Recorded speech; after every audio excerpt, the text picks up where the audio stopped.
sprayer you see a standard sprayer, not a big one, a small one, but for our demonstration purpose it is enough to show you the effects of the nozzles. The most important part is indeed during the spraying the nozzle.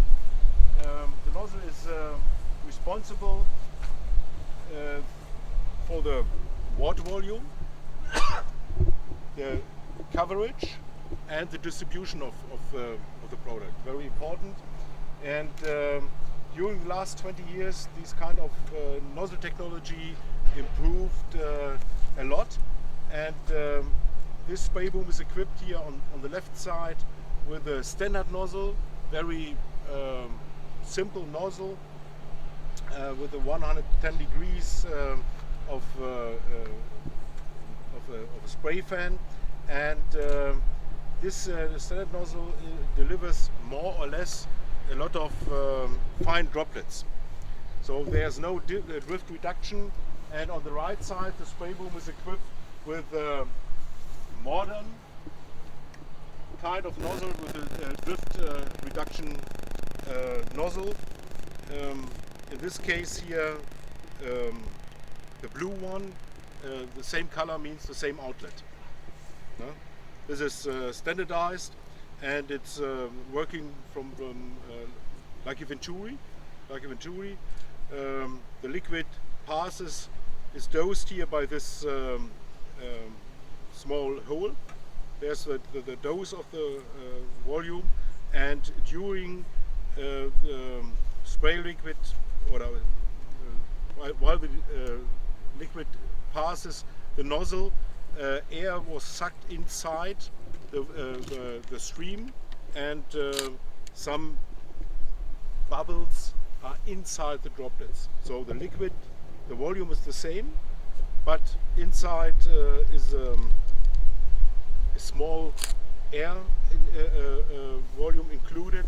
So the size of the droplet is increased, and bigger droplets, less drift.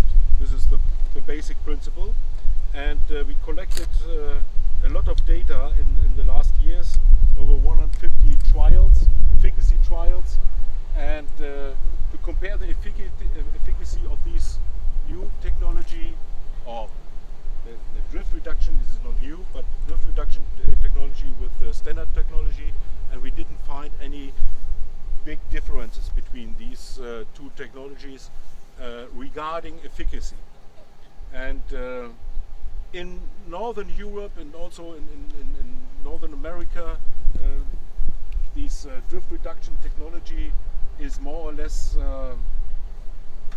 in the market. In Germany, nearly 90% of the sprayers are equipped with these kind of nozzles. I guess nearly every sprayer. And but we have a lot of countries where standard nozzles are still in the market and still available. And I like to show you the effect of these two different technologies, and Karl-Heinz, my colleague, will drive with 2.5 bars. Is not too much. It's more or less standard pressure. And ja, kannst fahren.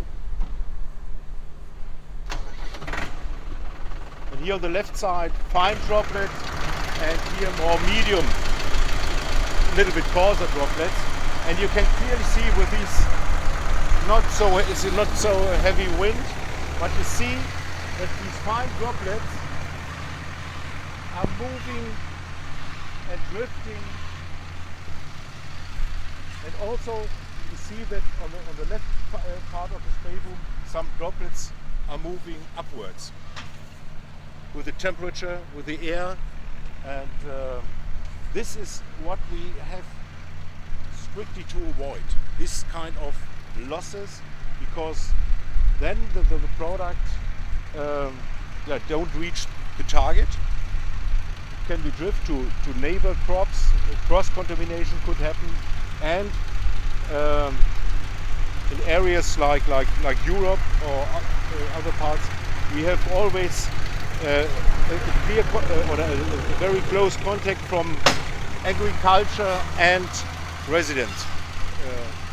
So this is what we really, and you see on the right side nearly nothing. Yeah?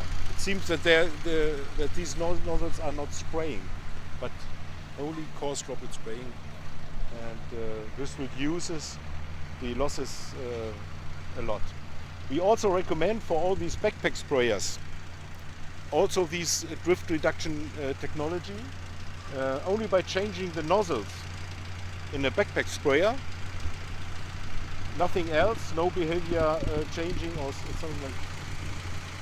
You can see same outlet, but a lot of potential drift. If you like to equip your backpack sprayer with these drift reduction technology, you reduces the operator exposure by 60–70% only by changing the nozzle. Throw these original very fine droplet spraying nozzle away and install some of these drift reduction technology. Okay, in a lot of countries it is already set in place and it is in the market, it's standard, but not in our case. Another example of nozzle improvement, nozzle technology improvement are these droplets. These droplets here from the company Lechler, it's also a nozzle manufacturer like Agotop, Lechler, T-Jet, the biggest one in the market. And Lechler are selling this droplet. It is a nozzle extension. Here is the connection where the normal nozzle are where the normal nozzle is installed. It's an extension so that the spray liquid was placed inside the crop. It's not a new technology. It's more than 30 years old, and basically it was used in vegetables like onions, zucchini, sweet corn, and so on. The idea was with these kind of nozzles you can adjust the nozzles to spray downwards in oilseed rape, or sidewards, or also upwards. And in vegetables the nozzles are adjusted to spray sidewards or upwards to hit hidden pests sitting underneath a leaf or something very good working. And in oilseed rape the idea was to protect the bees and to reduce the contamination of pollen and honey, and to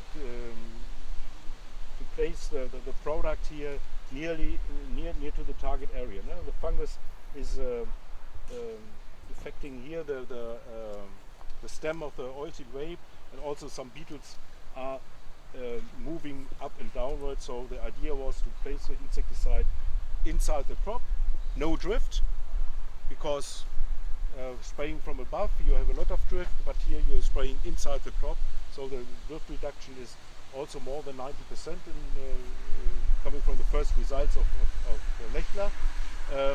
The results were very successful. We started in 2009, 2010 with the first test, and we reduced the honey residue, no pollen impact, no impact on bees. And the efficacy against pests and diseases is nearly the same. It reaches nearly the same level like overhead spraying. It's a little bit less, maybe 5% of efficacy less, but it is working. And this was very important for us: bee safety, drift reduction, and at the same time we received more or less the same efficacy level like standard operation. And we also try to use or to increase farmers' acceptance of this. In each farmers group of our visitors group, there are 1, 2, 3 farmers who are thinking about this.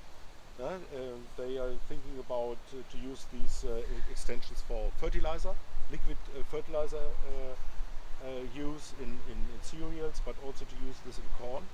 40 years ago, we would drop nozzle the Yeah. corn all the time, Yeah. and then all that equipment got thrown away. And now Yes. I see it. Yeah, now it's coming back. Yeah, Yeah. only better. We did some tests last year in corn to spray during the flowering Yep.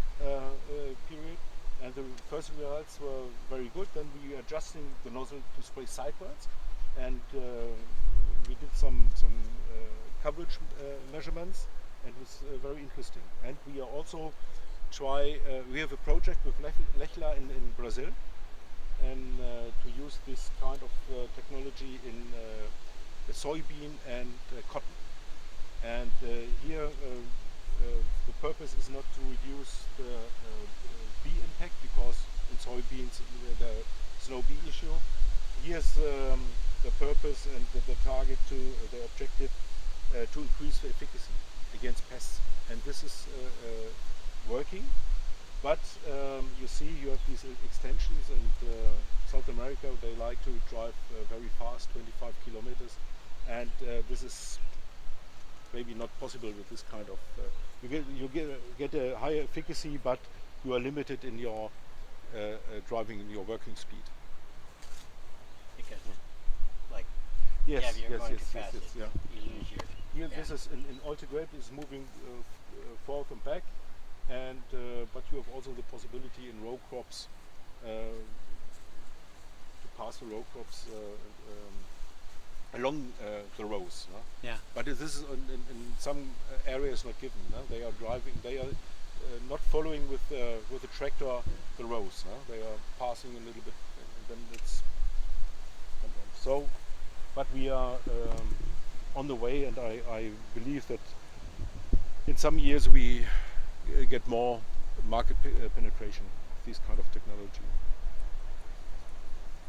Okay, questions?